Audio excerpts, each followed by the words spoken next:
সমস্ত প্রশংসা আল্লাহ তাআলার জন্য। আপনি জবান দিয়ে বললেন আল্লাহ তাআলা খুশি হয়ে গেছেন, কারণ আল্লাহ তাআলা বান্দা তার প্রশংসা করুক সেটা আল্লাহ তাআলা চান, ঠিক কিনা বলেন? বান্দা আল্লাহ তাআলার ইবাদত করুক, আল্লাহ তাআলা সেটা চান। হকুল্লাহি আলাল ইবাদি আইয়াবুদুহু, আমরা যে আল্লাহ তাআলার গোলাম, আল্লাহর বান্দা, আল্লাহ তাআলার একটা অধিকার আমাদের উপরে আছে, ঠিক কিনা বলেন? সেই অধিকারটা কি বলেন? যে নবী দুজাহান বলছেন বান্দার উপরে আল্লাহর যে হক সেটা হচ্ছে আইয়াবুদুহু আইয়াবুদুল্লাহ, বান্দা আল্লাহর ইবাদত করবে, গোলামি করবে। আর হাকুল ইবাদি আলাল্লাহ আল্লাহ ইউআযযিবা মান লা ইউশরিক বিহি শাইআন, আল্লাহ তাআলার হক আছে বান্দার একটা হক আছে আল্লাহর উপরে। বান্দার হক, বান্দার দাবি আল্লাহর উপরে একটা, যে বান্দা আল্লাহর সাথে শরীক করবে না, আল্লাহ তাআলা তাকে শাস্তি দিবেন না। সুবহানাল্লাহ, একটু জোরে বলেন। কথা একটু ভালোভাবে বোঝার চেষ্টা করবেন, আল্লাহমুখী হওয়ার চেষ্টা করেন, নিজে আল্লাহমুখী হন, নিজের পরিবার পরিজনকে দিনদার আল্লাহওয়ালা বানান। কারণ আজকে আদ, সামুদ, বাকরিদ ওয়াইল, ওই যে সামুদ, ফিরআউন, তাদের বংশধর কোথায়? তাদের হুঙ্কারে এই জমিন পর্যন্ত প্রকম্পিত হতো, মানুষ তাদেরকে ভয় করত। আজকে তারা এই জমিনে নাই, তারা কঠিন গহ্বরে তারা জায়গা করে নিয়েছে। সেখানে তাদের মৃদু স্বরটুকু আমরা তাদের কবরের পাশ দিয়ে গেলে পরে একটু আঁচ করতে পারি না, একটু অনুভব করতে পারি না। যেখানে সাথী নাই, বাতি নাই, সঙ্গের কেউ নাই, সেখানে তারা পড়ে আছে, ঠিক কিনা বলেন? আমরা যে আল্লাহ তাআলা এখানে আসার তৌফিক দান করেছেন, এটার জরিয়ে আল্লাহ তাআলা আমাদের সবাইকে মাফ করে দেবেন এমন আশা নিয়ে আমরা প্রথম থেকে শেষ পর্যন্ত আমরা হাজিরাটা ঠিক রেখে রাজি আছেন কিনা বলেন? সবাই রাজি আছেন? আল্লাহ তাআলা সবাই কবুল করেন, বলে আল্লাহুম্মা আমিন। একটু বুঝার, আমরা একটু চিন্তা করি, আমাদের সবাইকে মরতে হবে, ঠিক কিনা বলেন? আজ থেকে মনে করে সামনে 100 বছর পর আমাদের যে হাত, আমরা যা পাচ্ছি, যা দেখছি, 100 বছর পরে এখানে সবচেয়ে বয়সে কনিষ্ঠ যে 100 বছর পরে সে থাকবে, সে আশাটুকু করা যায় না। হতে পারে যে কেউ না কেউ 100 বা 110-20 পেয়ে গেলে থাকতেও পারে, কিন্তু এত বয়স আর কেউ পায় না। 100 বছর পরে এখানে যে সবচেয়ে বয়সে ছোট সে সহকারে সবাইকে মানে কবর দেশে চলে যাওয়াটা প্রায় নিশ্চিত, ঠিক কিনা বলেন? দুনিয়া তো থাকার জায়গা না, ঠিক কিনা বলেন? দুনিয়া থাকার জায়গা বলেন? দুনিয়া থাকার জায়গা না। তাইলে আমরা এই পৃথিবীতে আসলাম, আসার সময় কিন্তু আমরা জমিনে পড়িয়ে আমরা কাদা শুরু করে দিলাম, ঠিক কিনা বলেন? আর আমাদের পাশে যারা ছিল, আমাদের শ্রদ্ধা আম্মাজান, আমাদের যারা আপনজন যারা ছিলেন, তারা কিন্তু আনন্দে মেতে উঠেছেন। আমরা পৃথিবীতে আগমন করেছি, এসছি। হ্যাঁ, আমাদের আসার সময় আমরা কাছে আমাদের পাশে যারা ছিলেন, তারা আমাদের জন্য, আমাদেরকে পেয়ে তারা আনন্দ উল্লাস করেছেন। আমাদের প্রত্যেকের এমন একটা টার্গেট থাকা দরকার, একটা এম থাকা দরকার। আমরা যেদিন এই পৃথিবী থেকে বিদায় নিয়ে যাব, সেদিন আমরা হেসে হেসে বিদায় নিব। আমাদের পাশে যারা থাকবেন তারা আমাদের জন্য কাঁদবেন, ঠিক কিনা বলেন? এমন চিন্তা থাকা দরকার আছে কিনা বলেন? হ্যাঁ, যদি কারো এই ধরনের চিন্তা থাকে তাহলে তার দ্বারা কোনো খারাপ হবে না, ঠিক কিনা বলেন? সেই লোকটা কি কোনোদিন মাতা পিতার নাফরমানি করতে পারে বলেন? সে কোনোদিন সুদ খাইতে পারে বলেন? ঘুষ খাইতে পারে বলেন? অপরের পকেটের টাকা সে ছিনতাই করে নিতে পারে বলেন? সে কি চুরি করতে পারে বলেন? সে কি মাপে কোনোদিন কম দিতে পারে নাকি বলেন? সে কি অপরের জমিনের আইন টাকা করতে পারে কিনা বলেন? না, আর তারা কোনোদিন খারাপ কাজ হতে পারে না। আমরা তো মুসলমান, আমরা নামে মাত্র মুসলমান, ঠিক কিনা বলেন? পাকিস্তানের পাঞ্জাবেরা, পাকিস্তানে হানাদার বাহিনী যখন আসতো, হিন্দুরা কিন্তু তাদেরকে দেখলে পরে লা ইলাহা ইল্লাল্লাহ পড়তো, ঠিক কিনা বলেন? পড়তো কিনা? আসলে এটা তারা বাঁচার জন্য পড়ছে, কিন্তু তাসদিকুল জানান অন্তরে সেটাকে তারা জায়গা করে যায় নাই। কিন্তু এখনো তারা আছে, মরার সময় নাই নং লীল নং আব্দুল্লাহর পুত্র মোহাম্মদ নং মানন্ত মানব না মানন্ত নরক জাত।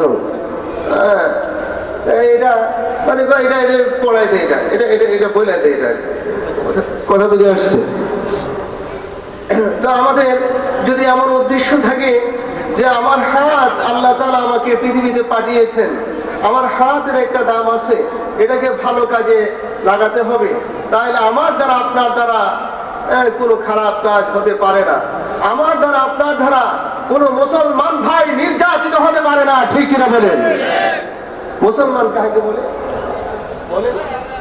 হাদিসে নবীজি বলছেন, আল মুসলিম মান সালিমাল মুসলিমুনা মিন লিসানিহি ওয়া ইয়াদিহি।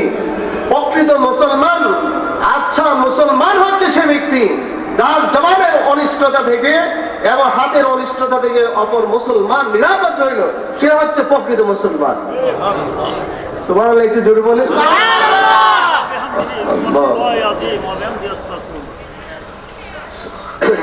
আমাকে একটু সহযোগিতা করবেন। সুবহানাল্লাহ, আলহামদুলিল্লাহ, লা ইলাহা ইল্লাল্লাহ, আল্লাহু আকবার বলে রাজি আছেন?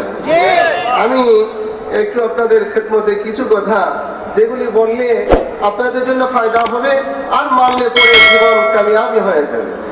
সুবহানাল্লাহ বলে। কামিয়াবি তো এই দুনিয়া আমরা অনেক কিছু লাভ করলাম, এরা ফিল হাকিকা মানে প্রকৃতপক্ষে এটা কামিয়াবি না। আপনি জাগতিক কামিয়াবি লাভ করার পর আপনার পরবর্তী জিন্দেগিতে কামিয়াবি লাভ করা, সেটা হচ্ছে প্রকৃত কামিয়াবি। ঠিক কিনা বলে? একটা মানুষ তার জামা জোড়া এগুলির কাছে আমাদের যাওয়া সম্ভব নয়। অনেক দামি জামা জোড়া পরে অনেক উন্নত মানের ডেলিসিয়াস মুখরোচক খাবার খায়। এমনও হতে পারে যে আজকে তার শেষ নিঃশ্বাস থেকে তার কষ্ট শুরু হয়ে গেছে। আরেকজন আল্লাহর গোলাম যে আল্লাহর হুকুম মতে তার জীবন জিন্দেগি পরিচালনা করছে, খাইতে পারে নাই, অবশ্যই রাত্রি যাপন করছে, দিন কাটাইছে, মাঝে মধ্যে খাইলো, কম দামি খাবার খাইছে, কিন্তু আল্লাহকে শ্রদ্ধা করতে সে ভুলে নাই।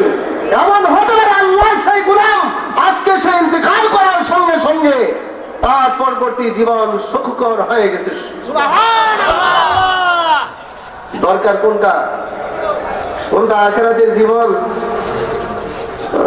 ওটা বেশি আমাদের সুখময় হওয়া দরকার। ঠিক কিনা বলে?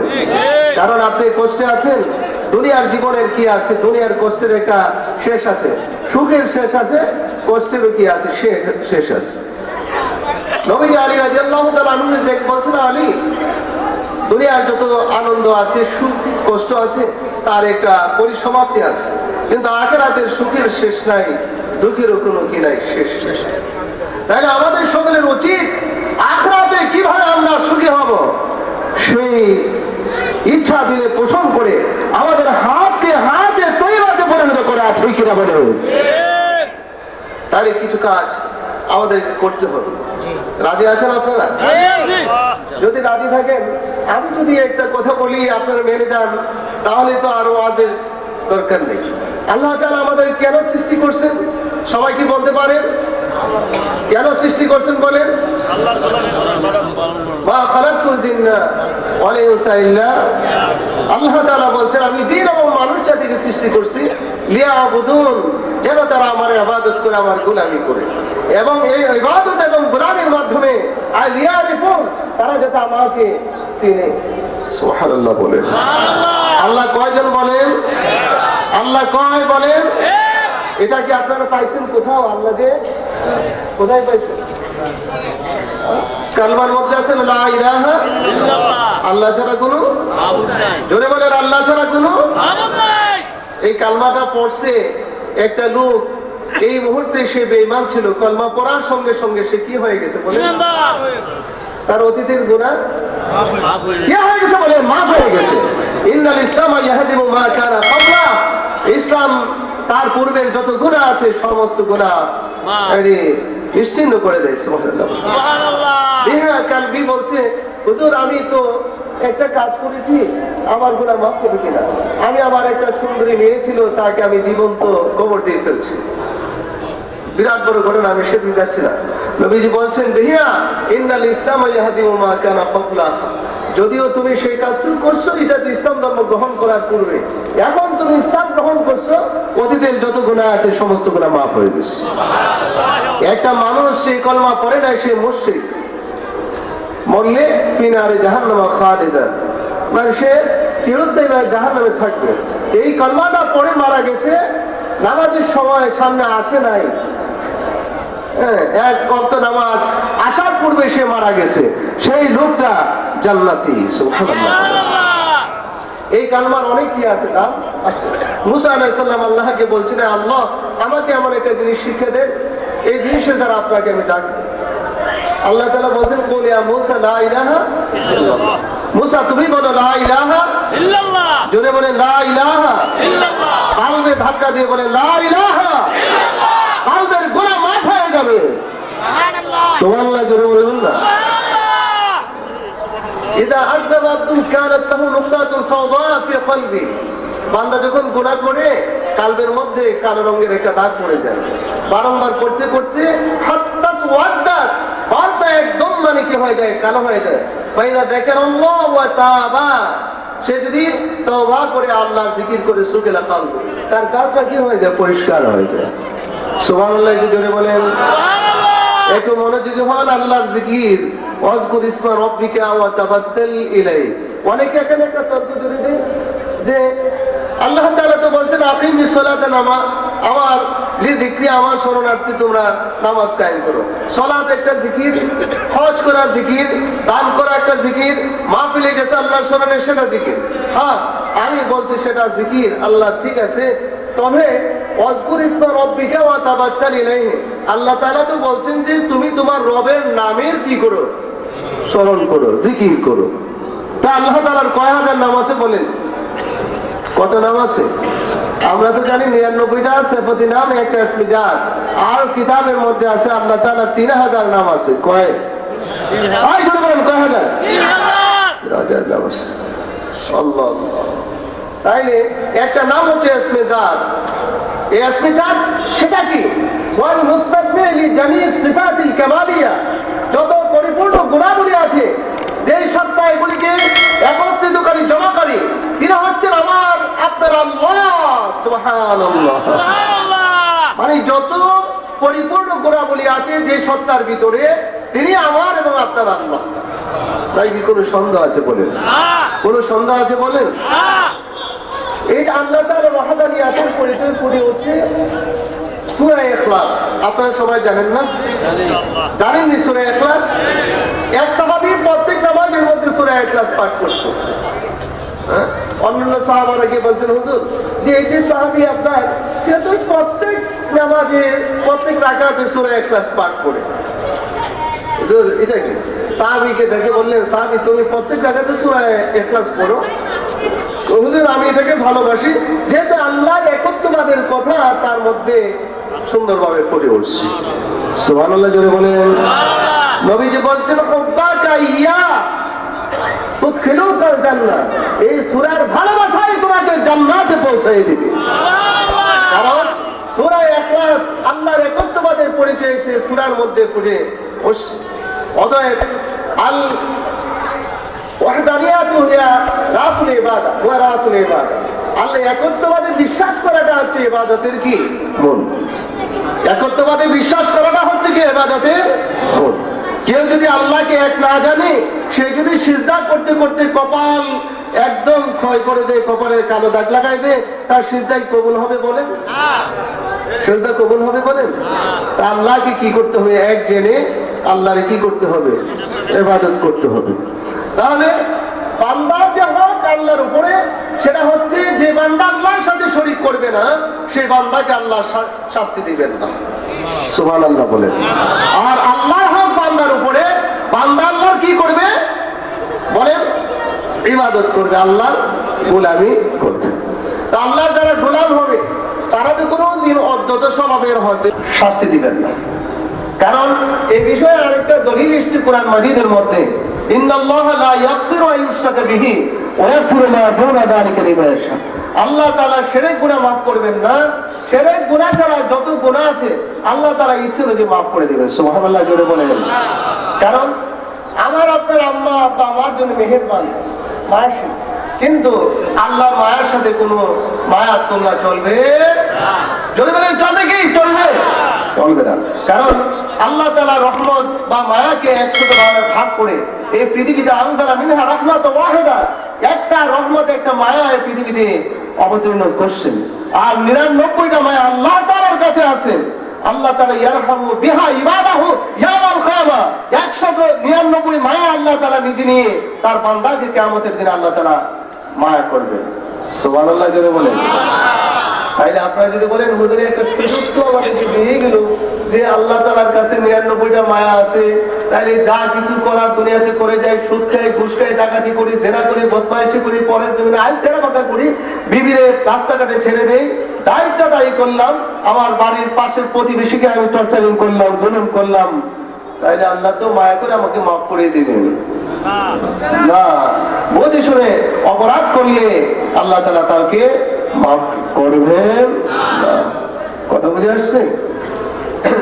তাইলে প্রিয় হাজরিন, আল্লাহ তাআলা আমাদেরকে আরেকটা উদ্দেশ্য আছে। আল্লাহ তাআলা যে আমাদের সৃষ্টি করছেন, আমরা হলাম মানে উম্মতে ওয়াসাতা।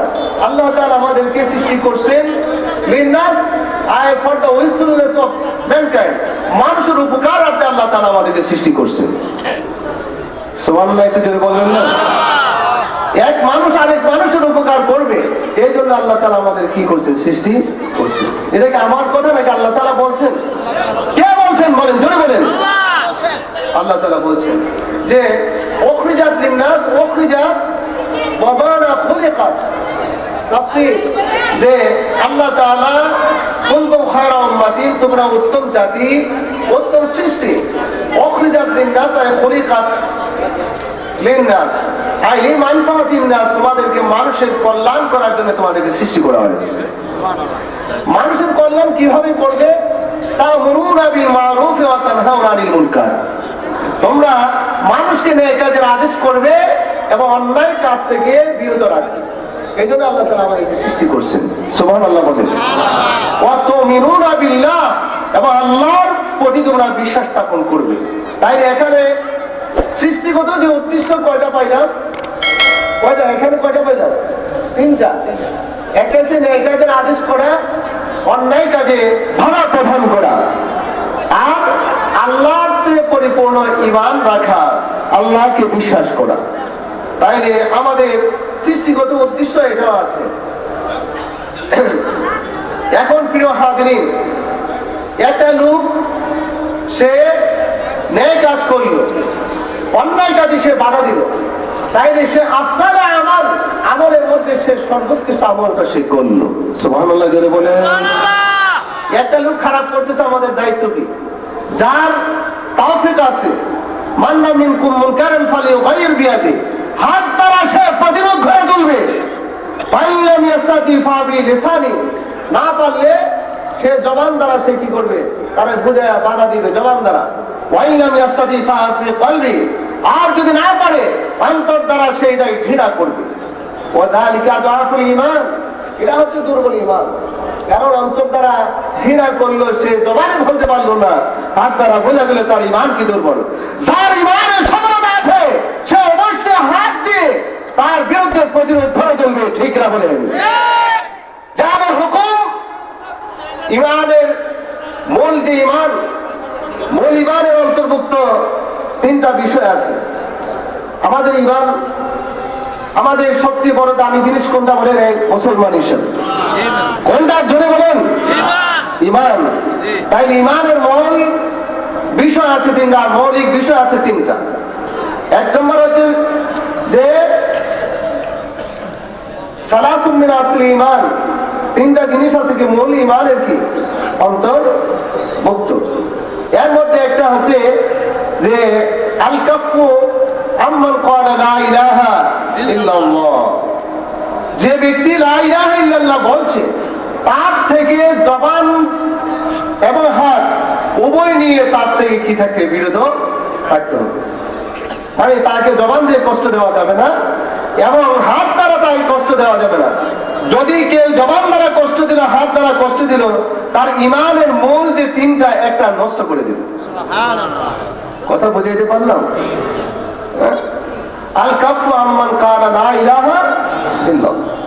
আরেকটা হচ্ছে আল জিহাদুল মাদিন মুতবাসানি আল্লাহু তাআলা ইলা আইয়ুকাতিল আখির হাযিহিল উম্মাত দাজ্জাল। জিহাদের হুকুম নবীজি বলছেন, আমাকে যখন আল্লাহ তাআলা রিসালাত দিয়ে পাঠাইছেন তখন থেকে জানিয়ে হয়েছে এই উম্মতের সর্বশেষ দলটা দাজ্জালের সাথে যুদ্ধ করে দাজ্জালকে হত্যা যতদিন না করবে ততদিন পর্যন্ত জিহাদের হুকুম জারি থাকবে। জোরে বলেন সুবহানাল্লাহ। আমি কি বানিয়ে বলছি? হাদিস থেকে বলছি। বলে ঈমান বিল আরকান, তাকদীরের প্রতি বিশ্বাস রাখা। এই তিনটা হচ্ছে কি মূল ঈমানের কি অন্তর্ভুক্ত। তাই না আপনি জিকির করছেন, মুরাকাবা করছেন, মুশাহাদা করছেন, সব কিছু করতেছেন, একটা লোক আপনার পাশে খারাপ করছে, তাকে আপনি বাধা দিলেন না, আপনার মধ্যে সে মনোভাব নাই, তাইলে বোঝা গেল যে আপনার ঈমান দুর্বল। ঠিক কিনা বলেন? আল্লাহ তাআলা বলছেন জিবরাইল আলাইহিস সালামকে যে এই কওমের লোকেরা খুব খারাপ করছে, জিবরাইল এক কাজ করে সে দেশটাকে উল্টায় দিয়ে আসে। জিবরাইল আপনি সেখানে গেছেন, গিয়ে দেখছেন যে সেখানে একটা লোক লামা ইয়ামালি সুআকাত, সে কখনো খারাপ কাজ করে নাই, আল্লাহর জিকির করে আল্লাহর হুকুম আহকাম মানছে। তা আল্লাহ তাআলার কাছে বলতেছেন জিবরাইল আলাইহিস সালামকে, ওই একটা লোককে পাইছি সে তো কোনোদিন খারাপ কাজ করে নাই। আল্লাহ তাআলা বলছেন, হ্যাঁ আমি সেটা জানি, তবে তার আশেপাশে লোকেরা খারাপ করছে লাম ইয়াতামারাজহু আর লাম ইয়াতাবায়ারাজহু, কোনদিন তার চেহারাটা বিবর্ণ হয়নি।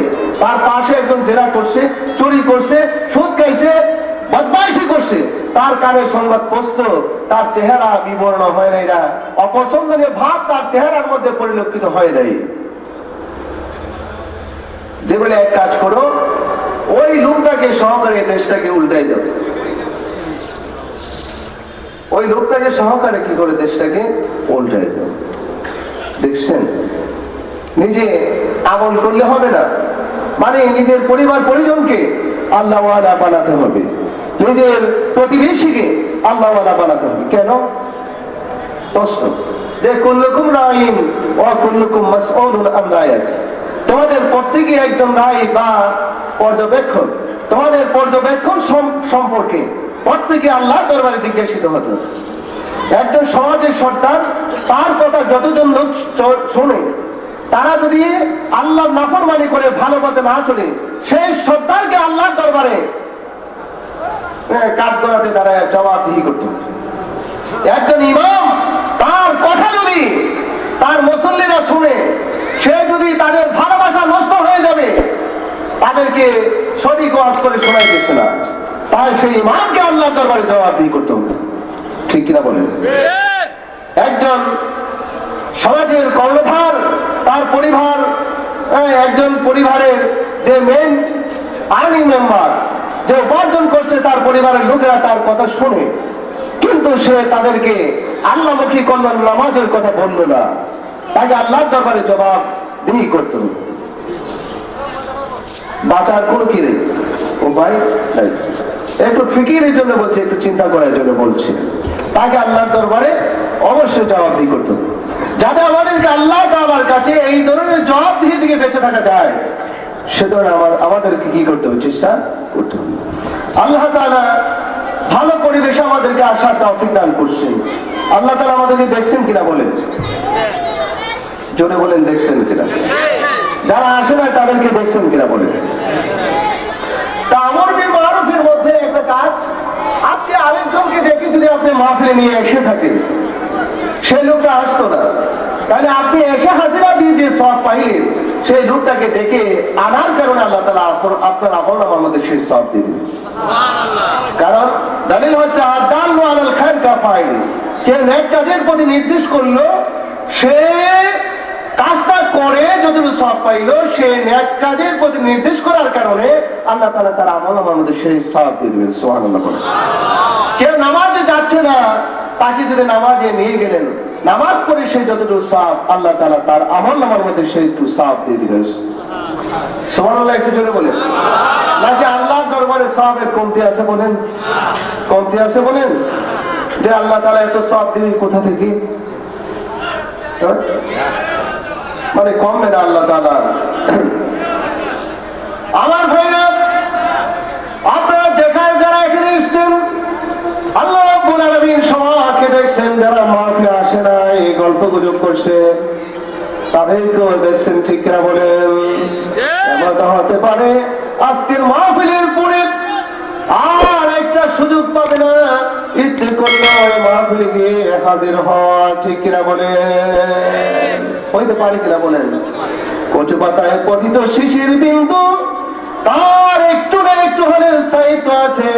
ম্যাচ লাইফ মানুষের জীবন, তার ততটুকু স্থায়িত্ব নাই, ঠিক কিনা বলেন?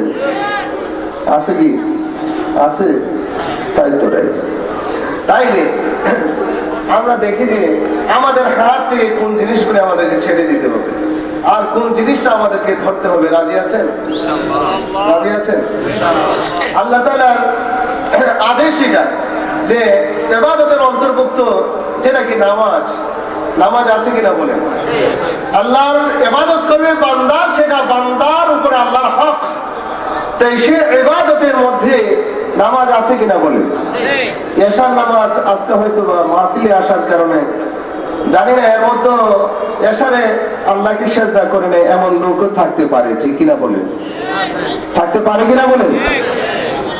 আমার ভাইরা, আমার ইয়াকিন হয়ে গেছে, আমার বিশ্বাস হয়ে গেছে যে লোকটা 5 দিন 5 ওয়াক্ত 5 বার দৈনন্দিন এই জমিনের মধ্যে তার নাক এবং কপাল লাগাইয়া একটা স্বাক্ষর করবে, আল্লাহর কুদরতি কদমে মস্তক অবনত করে আল্লাহকে সিজদা করবে, আল্লাহ তাআলা তাকে জাহান্নামের আগুন হারাম করে আল্লাহ তাআলা তাকে জান্নাতি বানায়া দিবে। বান্দার গোলামের সবচেয়ে গোলামের পরিচয় কোথায় ফুটে ওঠে দেখি, একজন বলতে পারেন কিনা? মারহাবা, আল্লাহ সিজদার মধ্যে।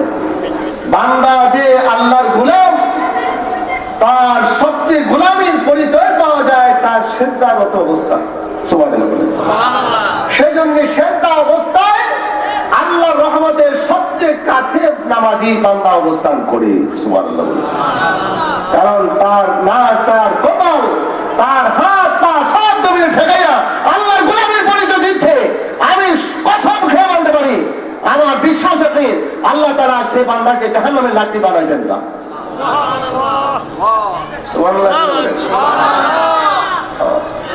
আগে বলে ফেলি, যদি আর না মনে থেকে আবার ঘুরে এসি, যে বান্দা রিস্কের অভাবে ভুগতেছে, মানে রিজিকের অভাব, পরিবারের অভাব অনটন যাচ্ছে না, সে বান্দা যদি নিজে নামাজি হয় আর মসজিদে মুয়াজ্জিন আযান দেয় আর স্ত্রী বিবি বাচ্চা সবাইকে যদি বলে নামাজের সময় হয়েছে, নামাজ আদায় করো, নামাজের সময়, সেই পরিবারে কোনোদিন রিজিকের অভাব হবে না।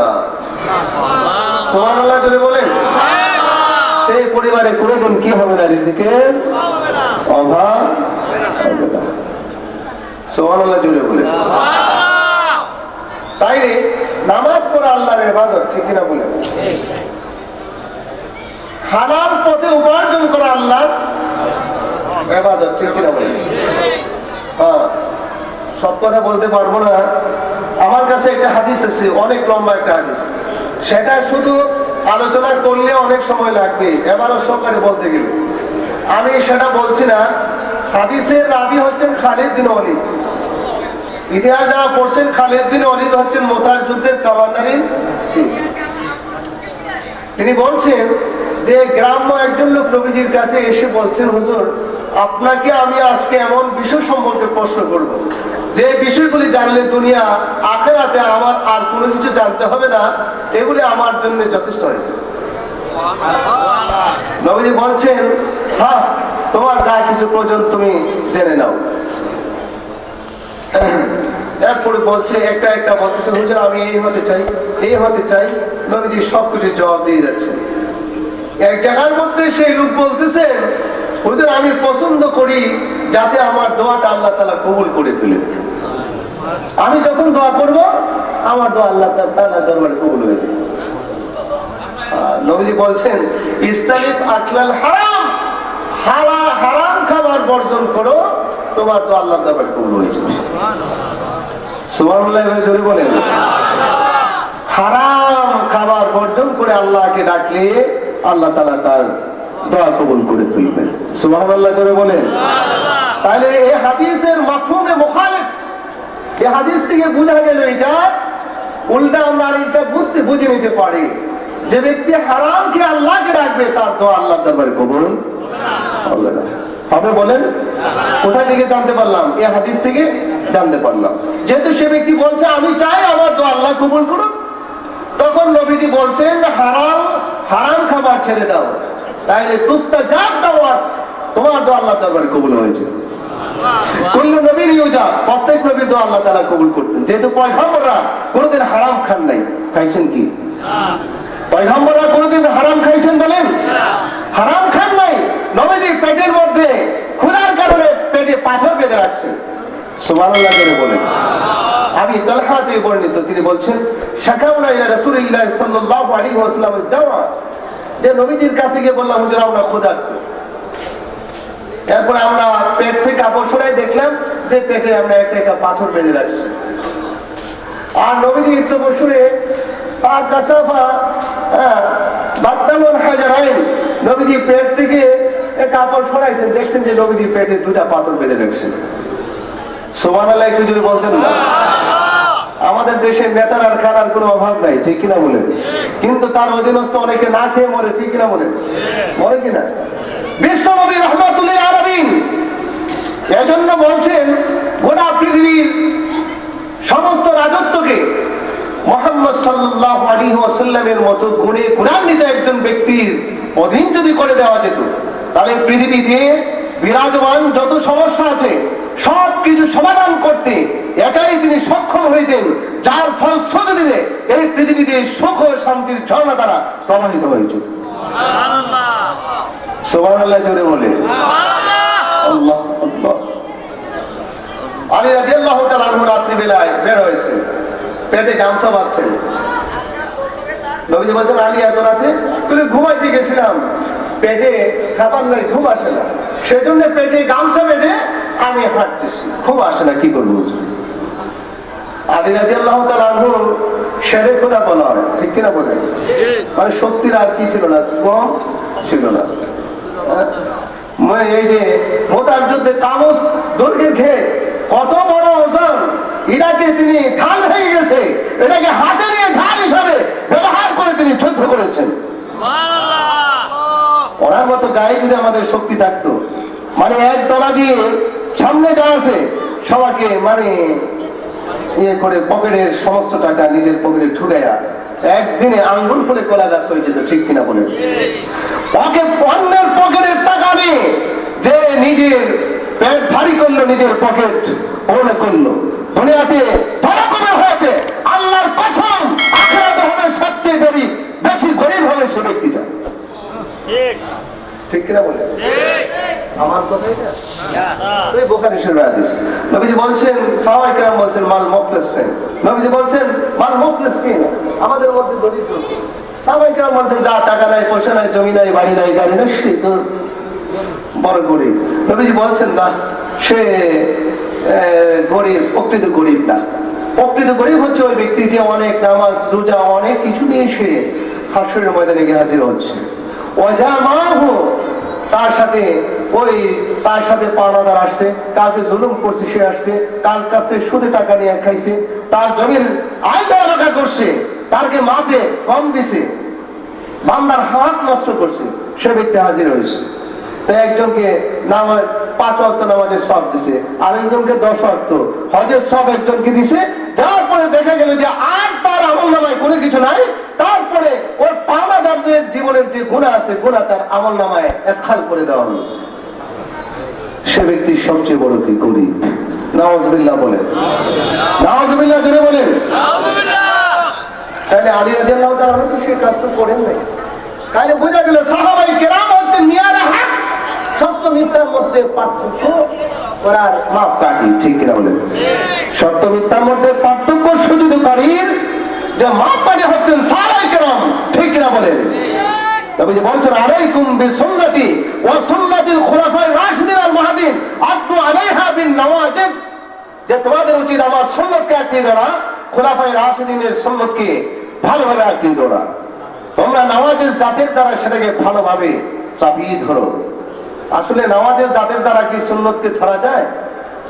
কামড় দিয়ে ধরার কথা বলছে, ধরা যায় বলে? দাঁত কয়টা বলতে পারেন না আপনারা? দাঁত কয়টা? 32টা। দাঁতের কি আছে?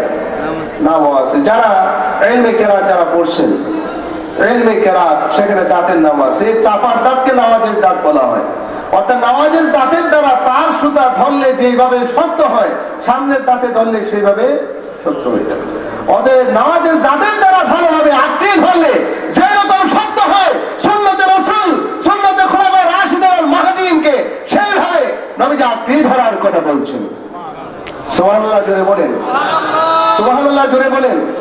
নবীজি বলছেন আমি তোমাদের মধ্যে দুটো জিনিস রেখে গেলাম, আর তারাকতু ফীকুম আমরাইন আই শাইআইন লাম তাদিল্লু মা তামাসসাকতুম বিহিমা কিতাবাল্লাহ ওয়া সুন্নাত রাসূলিহি।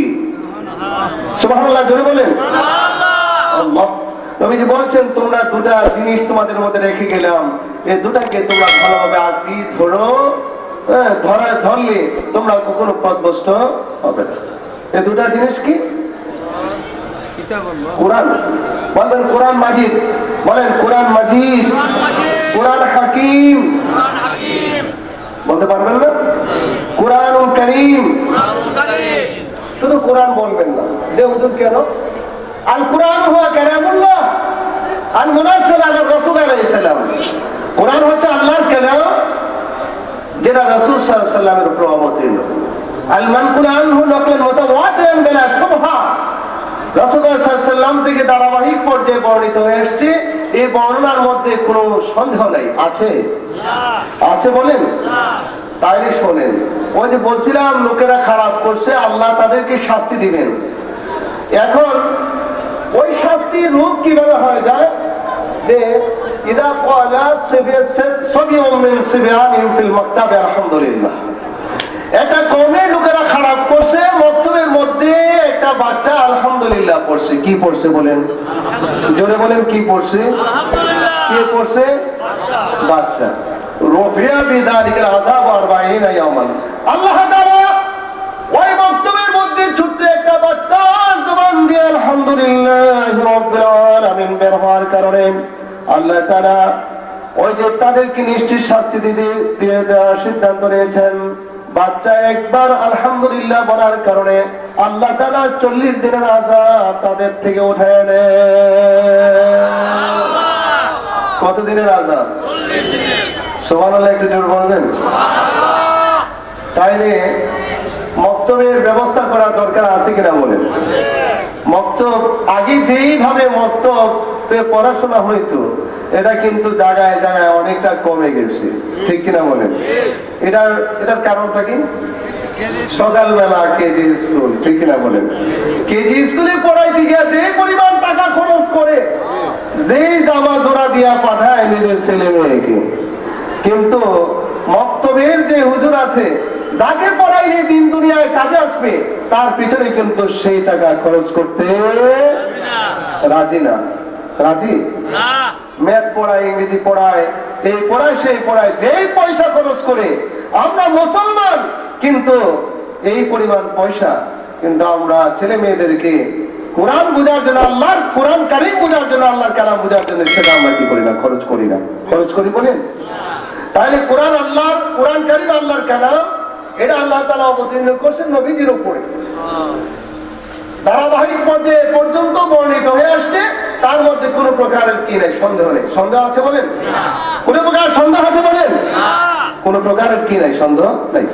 তাইলে কেউ কি কোরআন মাজিদের কোথাও দেখাইতে পারবেন আল্লাহ তাআলা নিজের কালাম কি শুধু কোরআন বলছেন? বলেন, বলছেন ওয়ালাকাদ আতাইনাকা সাবআন মিনাল মাসানি ওয়াল কুরআনাল আযীম। আল্লাহ তাআলা কোরআনে আযীম বলছেন, বাল হুয়া কুরআনুম মাজিদুন ফি লাওহিন মাহফুজ। কুরআনুম মাজিদ বলছেন, ইন্নাহু লা কুরআনুন কারীম ফি কিতাবিন মাকনুন। আল্লাহ তাআলা কোরআন কারীম বলছেন। তা আল্লাহ তাআলা নিজের কালামকে মাজিদ বলছেন।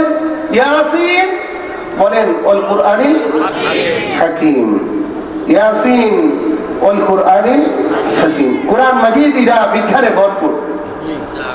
সুবহানাল্লাহ বলেন, সুবহানাল্লাহ জোরে বলেন।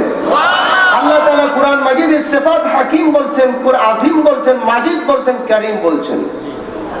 সম্মানসূচক সিফাত এটা অ্যাডজেক্টিভ এটা।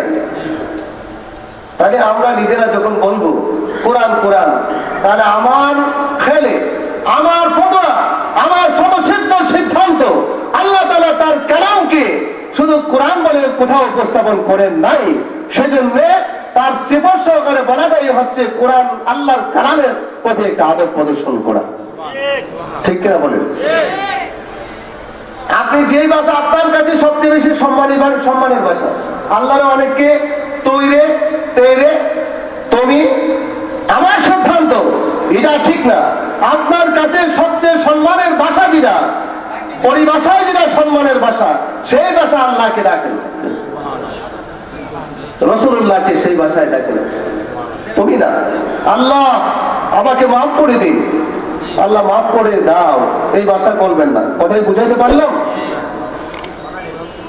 একটু খেয়ালের বিষয়। এমন হতে পারে যে আপনি একটা বিষয়কে ভালোভাবে আপনি ধরছেন, এটার কারণে আল্লাহ তাআলা আপনার নাজাতের ফয়সালা করে নিতে পারেন। ঠিক কিনা বলেন? তাহলে নামাজ কায়েম করা এটা আল্লাহর ইবাদতের কি অন্তর্ভুক্ত। আমর বিল মারুফ নাহি আনিল মুনকার এটা আমাদের আমলের মধ্যে সর্বোৎকৃষ্ট আমল। জিহাদ ফি সাবিলিল্লাহ সর্বশ্রেষ্ঠ আমল। বিরুল ওয়ালিদাইন পিতামাতার খেদমত করা সর্বশ্রেষ্ঠ আমল এটা। as-সালাত লি ওয়াক্তিহা সময় মতো নামাজ আদায় করা এটা উত্তম আমল। এগুলি সব হাদিসের মধ্যে রেফারেন্স আছে। আলহামদুলিল্লাহ বলেন, জোরে বলেন আলহামদুলিল্লাহ। হালালকে ভালোভাবে আঁকড়ে ধরা, হারামকে বর্জন করা ইবাদত কবুল হওয়ার জন্য পূর্ব শর্ত। সুবহানাল্লাহ জোরে বলেন। যেটা হাদিসে আছে এটা নবীজি হাদিস আরেকটা উল্লেখ করছেন, তুম্মা যাকারা রাজুলা ইউতিরু সাফার আশাসা আকবার। নবীজি আরেকটা লোকের কথা উল্লেখ করছেন, দীর্ঘদিন সে কি সফর করছে, মাথার চুল উস্কো খুস্কো, গা ধুলাবালি যুক্ত, ইয়াহুদ্দু ইয়াদাইহি ইলাস-সামা, আসমানে দিয়ে হাত উঠে বলছে ইয়া রাব্বি ইয়া রাব্বি, মানে আমার এই আশা পূরণ করো, আকাঙ্ক্ষা পূরণ করো। ফিল হাকিকাতে মাতআমু হারাম, মালবাসু হারাম, গুদ্দিয়াবি হারাম, প্রকৃতপক্ষে তার পরিধেয় বস্ত্র হারাম, খায় দিলে হারাম। লাম আল্লাহ তাআলা আল্লাহ ইউস্তাজাব। নবী দুজাহান বলছেন যে তার দোয়া কিভাবে আল্লাহর দরবারে কবুল হবে। মানে এই হারামির দোয়া আল্লাহর দরবারে কোনোদিন কবুল হবে না। তাহলে বোঝা গেল ঘুষখোরের দোয়া কোনোদিন কবুল, সুদখোরের দোয়া কি হবে আল্লাহর দরবারে কবুল। হাদিসে এসেছে একটা লোক জামা খরিদ করছে বিআশারাতি দারাহিমা, 10 দিরহাম দিয়ে, ফিহি দিরহাম হারাম, 1 দিরহাম হচ্ছে হারাম, 9 দিরহাম হালাল। লাম ইয়াকবালিল্লাহ সালাতা মা দাম আলাইহি, এই হারাম যেই জামার মূল্যের ভিতরে হারাম ইদখাল করছে আছে, এই জামা নিয়ে সে যতদিন নামাজ পড়বে আল্লাহ তাআলা তার নামাজ কবুল করবেন না। নামাজ কি করবেন না? কবুল করবেন না। তাইলে সুদ খাওয়া কি বলেন? জয় বলেন। আর রিবা 70 জুজান আইসার ওয়ান কিহাম ওয়ালাদ উম্মা, সুদের 70 প্রকারের গুনাহ আছে। সবচেয়ে সহজ গুনাহ যেটা, এটা হচ্ছে ওরর তার সন্তান তার মায়ের সাথে যদি জেনা করে যে গুনাহ, সেই গুনাহ হবে। নাউযুবিল্লাহ করে বলেন।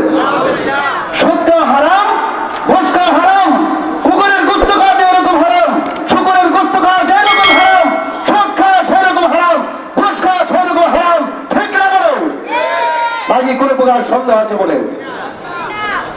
আল্লাহ রাব্বুল আলামিন। আসলে আমি আলোচনার বিষয় এটাই ছিল যে হালাল হারাম এটার গুরুত্ব তুলে ধরা। আমি আস্তে আস্তে আগাইতেছিলাম। আজকে আসলে আমার উস্তাদ আজকের মাহফিলের তিনি প্রধান বক্তা, পক্ষের আলিম দিন মুজাহিদ আহলে সুন্নাহ লিখক গবেষক আল্লামা হযরত মাওলানা জাহাঙ্গীর আলম মুজাহিদ।